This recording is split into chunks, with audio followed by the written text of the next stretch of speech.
Australia आने के लिए जो नॉन सिटीजन है ऑस्ट्रेलिया में उनको वीजा अप्लाई करना पड़ता है। अब हर वीजा की अलग अलग रिक्वायरमेंट्स होती हैं। हर रिक्वायरमेंट के अंदर जैसे या जनरल स्किल माइग्रेशन है, स्टूडेंट वीजा है, पार्टनर वीजा है, तो उनकी अलग अलग रिक्वायरमेंट्स हैं। आप उनको पूरा करते हैं या नहीं करते, तो इसके लिए ऑस्ट्रेलिया आपसे एक्सपेक्ट करता है और आपको करना भी चाहिए कि जिसमें आप जेन्युइन इंफॉर्मेशन, ट्रू इंफॉर्मेशन और ट्रू जेन्युइनली आपके जो इशूड डॉक्यूमेंट्स हैं आप उसको देंगे। तो हर वीजा एप्लीकेशन के अंदर एक क्लॉज रखी जाती है जो कि PIC 4020 कहलाती है। आज मैं इस हवाले से बात करूंगा कि किस तरह स्टूडेंट वीजा जो है वो ना सिर्फ रिफ्यूज हो सकता है, आप पे 3 साल का बैन भी लग सकता है। किस तरह पार्टनर वीजा जो है वो ना सिर्फ रिफ्यूज हो सकता है, 3 साल का बैन भी लग सकता है। और किस तरह अपनी ID के साथ लोग या टेम्पर करते हैं या डिपार्टमेंट को लग रहा है, ये एस्टेब्लिश हो जाता है, तो आप पे 10 साल का बैन लग सकता है, जो कि नॉन ग्रांट पीरियड कहलाता है। तो मैं आज इस हवाले से बात करूंगा और इसको मिसालों के साथ मैं वाजिया करूंगा कि किस तरह इससे बचा जा सकता है और किस तरह आप हो सकता है अननोइंगली और अनइंटेंशनली आप इसको कर बैठे और डिपार्टमेंट आप पे 3 साल या 10 साल का बैन लगा दे। तो आज मैं इस हवाले से बात करूंगा।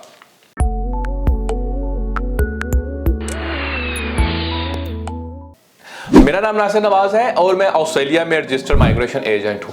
आज मैं बात कर रहा हूं उस क्लॉज के हवाले से जो कि बहुत बुरी तरह इंपैक्ट करती है किसी भी वीजा एप्लीकेंट को जो ऑस्ट्रेलिया के लिए वीजा अप्लाई करते हैं। तकरीबन हर एप्लीकेशन की रिक्वायरमेंट होती है PIC 4020 जो कि आपने एस्टेब्लिश करना होता है और डिपार्टमेंट को सेटिस्फाई करना होता है। इस हवाले से इसमें मैं डिफरेंट बातें करूंगा। जैसे लेट्स से आप ये इंप्लीमेंट हो सकती है जनरल स्किल माइग्रेशन के लिए, स्टूडेंट वीजा के लिए, पार्टनर वीजा के लिए, एम्प्लॉयर नॉमिनेटेड स्कीम के लिए और बहुत सारे जो वीजाज हैं उन पे ऊपर इंप्लीमेंट होती है। अच्छा, इसके ऊपर वेवर भी हो सकता है, लेकिन वेवर पे भी आगे जाके बात करूंगा कि वेवर किस तरह हो सकता है, किस तरह इससे बचा जा सकता है अगर ये इंपोज हो जाए, या किस तरह इससे बचा जा सकता है अगर पोटेंशियली डिपार्टमेंट आप पे ये इंपोज करना चाहे तो।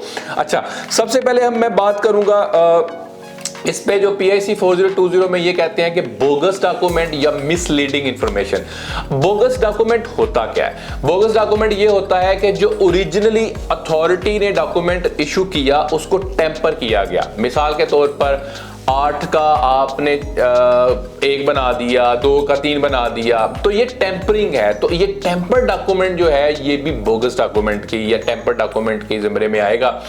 इसी तरह अगर कोई बंदा ऑथराइज नहीं है किसी डॉक्यूमेंट को ऑल्टर करने के लिए और वो उसको ऑल्टर कर देता है, मिसाल के तौर पर एक जैसे आमतौर पे जैसे यूनियन काउंसिल्स या आपके जो भी बर्थ रजिस्ट्री वगैरह है उससे बर्थ सर्टिफिकेट इशू हुआ और उसको आपने ऑल्टर कर दिया या किसी और ने ऑल्टर कर दिया जो ऑथराइज नहीं है ऑल्टर करने के, तो भी ये बोगस डॉक्यूमेंट के जिम्मे में आएगा। इसके अलावा मिसलीडिंग इंफॉर्मेशन। अच्छा, मिसलीडिंग इंफॉर्मेशन क्या होती है?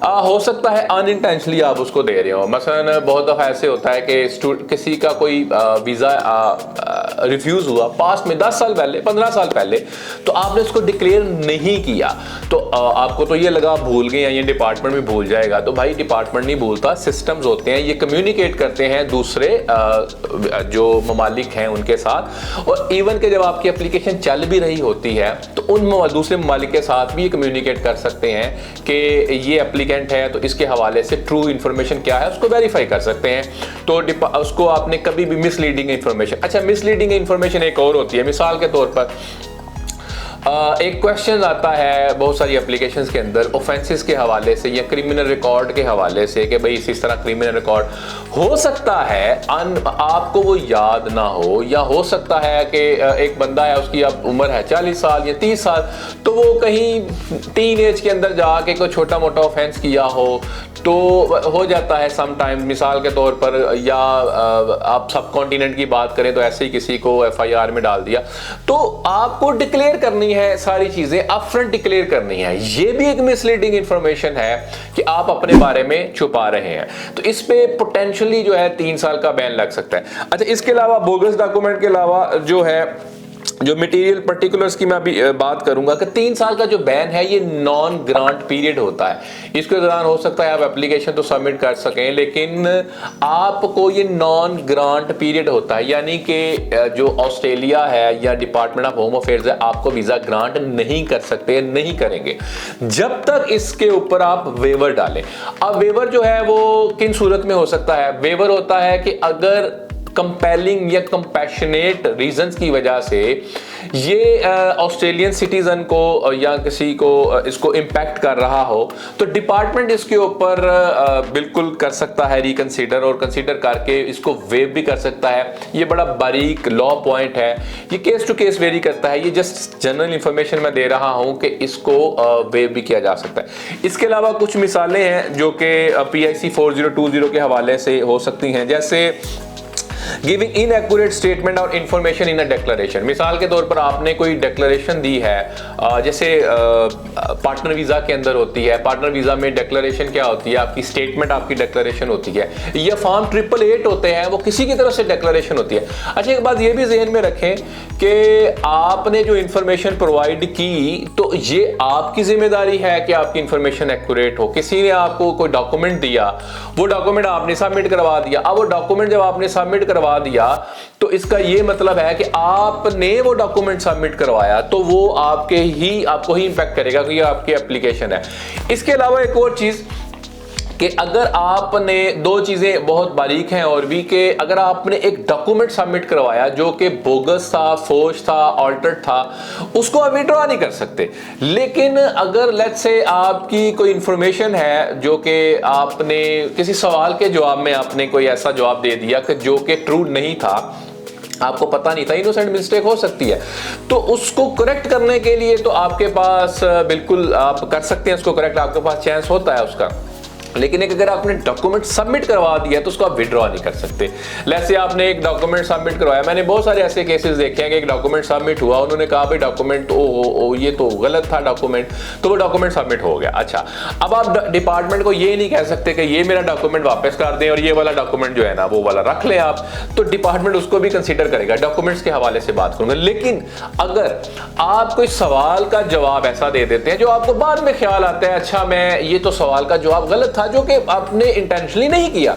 मिसाल के तौर पर वो ये पूछते हैं कि आप ऑस्ट्रेलिया में पहली दफा कब आए, तो आपने लिख दिया लेट्स से मैं आया जी 19 दिसंबर 2015 में, हालांकि डेट थी 23 दिसंबर या 27 दिसंबर, आपको पता नहीं चला, तो उसको बिल्कुल डिपार्टमेंट को बताया जा सकता है कि ये डेट मैंने गलत लिख दी और ये वाली डेट ठीक है, आप इसको कंसीडर करें। तो उसके ऊपर डिपार्टमेंट रिकंसीडर करता है, डिपार्टमेंट उसको एक्सेप्ट कर सकता है। लेकिन डॉक्यूमेंट के हवाले से डिपार्टमेंट बिल्कुल भी एक्सेप्ट नहीं करता। वो कहता है भाई आपने एक डॉक्यूमेंट दे दिया, वो डॉक्यूमेंट आप कंसीडर होगा। अब उसके ऊपर वो जांच पड़ताल करेंगे, डॉक्यूमेंट ठीक हुआ तो कंसीडर करेंगे, ना हुआ तो पोटेंशियल 4020 लग सकती है।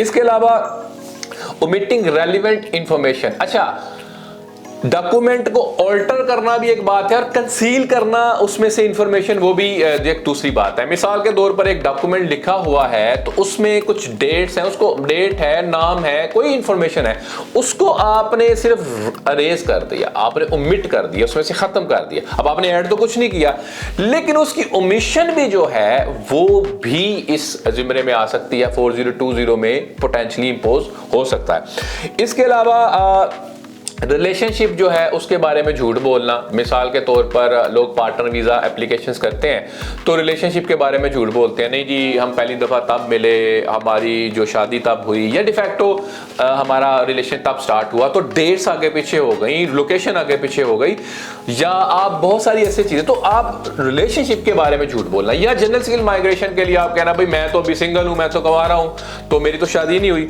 तो उसमें क्या होगा कि आप 10 पॉइंट्स तो आपको मिल जाएंगे if the department finds out. आप बाद में भी जाके जब अप्लाई करते हैं तो डिपार्टमेंट ये देख रहा होता है कि भाई आपने तो अपने आप को सिंगल डिक्लेयर किया था, लेकिन उससे पहले तो आप शादीशुदा थे, तो उसके ऊपर भी डिपार्टमेंट आपकी पकड़ या आपकी गिरफ्त कर सकता है, 4020 पोटेंशियल हो सकता है। इसके अलावा कोई ऐसा ट्रेनिंग सर्टिफिकेट सबमिट करना जो कि रजिस्टर्ड इंस्टीट्यूशन से ना आया हो या आपने कभी वो क्लास अटेंड नहीं की।